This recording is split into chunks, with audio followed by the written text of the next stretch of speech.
Every rider starts somewhere. We all remember that first day. The nervous excitement, the hum of the engine beneath you, the way the world looked a little different with a helmet on, like it was suddenly more alive, more yours. And if you're just stepping into the world of motorcycles, welcome. You're in for something special. There's nothing quite like it. But here's the truth: motorcycling is a skill, a craft, and like anything worth doing, it comes with a learning curve, a steep one sometimes. Every beginner, no matter how careful, how athletic, how prepared, makes mistakes. And that's okay, because mistakes are part of the process. But the good news: a lot of those mistakes are totally avoidable if you know what to look out for. Today, we're talking about the kinds of things no one tells you, the little habits that can snowball, the errors that slow you down, frustrate you, or even put you in danger. And I promise you, this isn't about shaming new riders. It's about empowering them. Because the truth is, even if you've already clocked some miles, chances are you've done one or two of these. I know I did.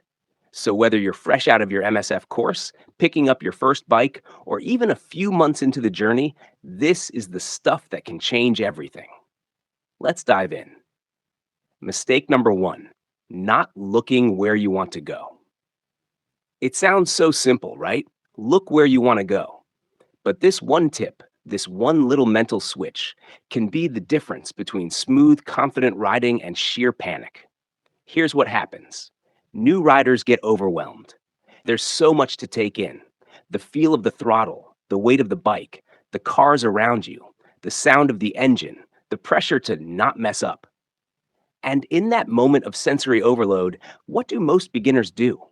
They look at the wrong things: the pothole, the curb, the patch of sand, the back bumper of the car ahead, and their eyes lock onto it like a deer in headlights. The problem? Your motorcycle goes where your eyes go. Seriously. That's not just some Zen moto proverb. That's physics, body mechanics, and two-wheel dynamics all rolled into one. You see, when you look at something, your body subtly begins to orient toward it. Your hands, your shoulders, your hips, they all follow. So when your eyes are glued to that curb you're trying to avoid, guess what? You're headed straight for it. We call it target fixation. It's real, it's sneaky, and it happens to everyone at some point. But here's the fix: train yourself, every ride, to look where you want to end up, not where you're afraid of going, not where the problem is, but where the solution is. Taking a corner? Don't stare at the apex. Don't fixate on the yellow line. Don't glance at the shoulder. Look through the turn. Look at your exit point. Look at freedom. It feels weird at first. You'll want to glance down. You'll want to double check the line under your wheels. Resist that urge. With practice, it becomes second nature. And suddenly, turns get easier. Lines get smoother. The ride gets better. This single habit can change your entire riding experience.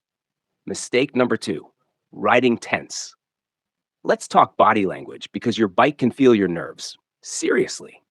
The way you hold yourself, it translates directly to how your machine handles. And most beginners ride tight, wrists locked, elbows stiff, shoulders up around your ears, knees clamped tight in fear, back straight as a board. You're trying to control the bike. You're trying not to mess up. You're trying to stay alive. It's totally understandable. But here's the twist: the more tense you are, the less control you actually have. Because motorcycles aren't designed to be manhandled. They're built to flow, to lean, to move. When you're rigid, you're fighting the bike. You resist the lean. You overcorrect the bars. You kill the feedback the bike is trying to give you. And that makes everything feel harder, scarier, less intuitive. The fix? Loosen up. Drop your shoulders. Bend your elbows. Let your wrists stay neutral. Grip the tank with your knees instead of death gripping the bars. Let the bike dance a little underneath you.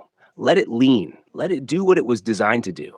Your job isn't to force the ride, it's to guide it. Next time you're on the road, do a tension check. Are your hands white knuckling the grips? Shake them out. Are your shoulders creeping up? Take a breath and roll them down. You'll be amazed at how much smoother the ride feels when you're not trying to muscle your way through it. Relaxation isn't weakness, it's mastery. Mistake 3, low speed panic. Let's be real. Slow speed riding is awkward. You're trying to balance a few 100 pounds of metal at walking pace. Your feet want to drag. Your brain wants to panic. Your bike feels top heavy, and every turn feels like a potential tip over. This is the zone where most beginners drop their bikes. Not at 60 miles per hour, but at 6 miles per hour. Parking lots, stop signs, U turns. The slow stuff is the hard stuff.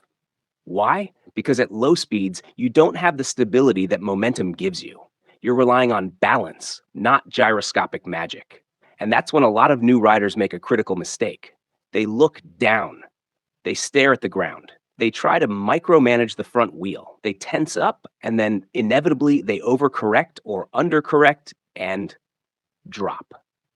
Here's the move. Look up. Seriously, keep your head high. Look where you want the bike to go. Don't stare at your front fender. Don't obsess over that parking space line. Instead, fix your eyes on the exit, the next point, the destination, and combine that vision with a little clutch finesse. This is where the friction zone becomes your best friend. It's the sweet spot between clutch engagement and throttle, where the bike starts to roll, but you still have full control. Use it. Master it. Combine a light rear brake for balance, steady throttle and head-up posture, and suddenly tight turns and slow speed maneuvers don't feel impossible anymore. Practice this in a quiet lot. Practice often. Make it muscle memory, because if you can handle a bike at a crawl, you'll feel like a superhero at speed. Mistake number 4, grabbing the front brake too hard. Let's talk about stopping power and how it can bite you if you're not careful. Your front brake is your best friend. It's also the thing that will absolutely put you on the pavement if you misuse it. Most motorcycles get 70 to 90% of their braking power from the front brake. That's huge. It means the front brake is essential, but it also means it needs to be treated with respect. Here's what a lot of new riders do. They're cruising along, feeling good, and suddenly something jumps out. A car pulls out, a squirrel darts, a stoplight turns red, and they grab the brake. Not squeeze, not ease in. Grab. Instantly, all the weight shifts forward. The front tire loads up, and if you're in a turn or on loose pavement, that front wheel locks, and down you go. This is especially brutal for new riders because it's usually a panic response. And it doesn't have to be that way. Here's the trick. Braking is an art, not a reaction. Squeeze, don't grab. When you need to stop, start with gentle pressure. Feel the fork dive. Feel the tire load up. Then increase pressure smoothly. Think of it like dimming a light, not flipping a switch. And always, always practice emergency stops in a controlled environment. An empty lot, a back road. Build muscle memory now so that when a real moment comes, you don't think, you just do the right way.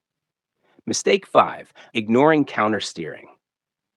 This one's sneaky because it's happening even if you don't realize it. Countersteering is the secret sauce of motorcycle turning. It's not just leaning. It's not just lean and look. It's push to turn. Here's how it works. If you want to go right, you actually push the right handlebar forward. If you want to go left, you push the left handlebar forward. It feels backward. It sounds backward. But it's physics, baby. Countersteering works because of how gyroscopic forces and lean angles interact. You push the bar in one direction and the bike leans the other way. And that lean creates your turn. Now, here's the catch. Most riders do this automatically, especially once they're going above 10 to 15 miles per hour. They just don't realize they're doing it. But if you ever feel like you're fighting turns, or you can't quite make the bike go where you want, it's probably because you're not consciously countersteering. Want to get better fast? Practice push steering deliberately. Next time you're riding and taking a corner, think, push right to go right, push left to go left. It'll feel weird the first time, like magic the second. And by the third, You'll wonder how you ever rode without it. Understanding this one concept transforms turning from something sketchy into something smooth, sharp, and addictive. Mistake number 6, not wearing the right gear. Let's be honest. When you picture your dream ride, you're probably not imagining yourself sweating under a heavy armored jacket or wearing boots that feel like they belong on a hiking trail. But that vision, riding in shorts and a t shirt like it's just another sunny day, can quickly turn into a nightmare if things go sideways. New riders often underestimate how important protective gear really is. I've heard every excuse in the book. I'm just riding around the block. It's way too hot for all that. I don't want to look like Robocop. But here's the truth: pavement doesn't care how far you're going. It doesn't care how cool you look. It doesn't care if it's 90 degrees out. If you go down, even at 20 miles per hour, your skin is toast without gear. I've seen riders who ended up in the ER from what they thought was a low speed spill. One second, they were heading to get coffee. The next, they were being treated for road rash so bad it looked like they'd been through a belt sander. And here's the kicker: it's not just about crashes. Your gear also protects you from bugs. Yes, hitting a June bug at 60 miles per hour stings like mad. Flying debris, sudden cold weather, and even sunburn from long summer rides. So, what's the right gear? Full face helmet, always. Not open face. Not half shell. One with a visor that protects your entire head and face. Armored jacket and pants, textile or leather, ideally with CE rated armor in the elbows, shoulders, and back. Motorcycle gloves, not gardening gloves. Not these look tough gloves. Real gloves with knuckle and palm protection. Boots, over the ankle, non-slip soles, reinforced toe box. Sure, good gear can be pricey, but you know what else is expensive? Skin grafts, missing work, replacing your entire bike because you couldn't protect yourself and ride away. And with today's riding apparel, you don't have to look like you're off to war. There are sleek, stylish, breathable options that look great and keep you safe. So wear the gear. Every single ride, long or short, hot or cold. It's not about fashion. It's about coming home in one piece. Mistake number 7, skipping pre-ride checks. You wouldn't fly an airplane without inspecting it first, right? Well, your motorcycle is a machine that relies on you to keep it in shape. And when you're on two wheels, even a small mechanical failure can have massive consequences. But so many new riders completely skip the pre-ride check. They hop on, start the engine, and head out like it's a bicycle. Don't be that rider. Before every ride, take 2 minutes, literally 2, to run through a simple checklist. The Motorcycle Safety Foundation has a handy acronym for it: T-CLOCKS. Let's break it down. Tires and wheels. Check tire pressure and tread. Low tire pressure affects handling, and worn tires are dangerous, especially in wet conditions. Controls. Make sure levers, cables, and throttle move smoothly. If your throttle sticks mid-ride, you're in for a wild time. Lights and electrics. Brake lights, headlights, turn signals. You want other drivers to see you. You want to see the road. Oil and fluids. Engine oil, brake fluid, coolant. Top them off if they're low. And check for leaks under the bike. Chassis. Is the frame straight? Suspension solid? No weird noises or wobble when you rock the bike? Stands. Check the side stand and center stand. They should spring back or lock in place properly. This habit will save you, not just from breakdowns, but from crashes caused by preventable issues. I've had friends go down because their chain was loose and popped off mid-turn, or because their brake fluid was so low they couldn't stop in time. You don't want to learn that lesson the hard way. So add that pre-ride ritual to your routine. It's a small act of respect for your bike and for your own life. Mistake number 8, trying to keep up with the pros too soon. The group ride. Nothing feels cooler than rolling out with a crew of bikes, exhausts echoing, engines purring in unison. But new riders, listen closely. This is where a lot of accidents happen. Why? Because you feel the pressure. Maybe it's not even direct. Maybe no one's saying, hurry up. But you see the experienced riders leaning hard into corners, accelerating with confidence, doing smooth U turns, lane filtering like it's second nature. And suddenly, you start pushing past your comfort zone. You take that turn a little faster than you're ready for. You roll the throttle when your instincts are screaming to slow down. Don't do it. The truth is, most seasoned riders want you to ride your own pace. They've been there. They remember what it was like. They don't care if you're the last one in the group. They care that you make it home in one piece. If your gut says this feels sketchy, trust it. Ride at your pace. Pull off and regroup if you have to. Skip that aggressive ride if you're not ready. Skill comes with seat time, not bravado. Every master you see on the road started where you are. The only difference? They survived their learning curve by not rushing it. You've got nothing to prove. You're not Valentino Rossi. You're a rider in progress, and that's awesome. So take your time, learn at your pace, build your confidence. One ride at a time. Mistake number 9, not practicing after getting your license. Getting your motorcycle license feels amazing. It's a big milestone. You pass the test, grab that plastic card, and you feel like you've arrived. But here's the trap. Once the test is over, many riders stop practicing. They think, I've got the license, I'm good now. Wrong. Motorcycling is like a martial art. It's not just about knowing the moves, it's about drilling them until they become instinct. And without consistent practice, your skills fade. The irony? The stuff you never get to practice on the road is the stuff that could save your life. Emergency braking, swerving to avoid obstacles, tight, low speed turns, U turns on narrow roads. Where do you practice that? Not in traffic, not on the highway. You find a quiet parking lot, empty school lot, church lot on a weekday. You set up cones or use lines on the pavement, and you run drills. You practice stopping from 30 miles per hour as fast as possible without locking the brakes. You weave between cones to improve control. You do figure eights in a small box until your balance is dialed in. It might not feel fun at first, but it will make every road ride more fun because you'll feel so much more in control. Professional riders do it. Police motorcyclists do it. Riders who've stayed safe for decades do it. Make it part of your routine. Once a week, even once a month is better than nothing. Practice isn't punishment, it's preparation. Mistake 10, letting fear win. This is the most silent, most dangerous mistake of all. Fear.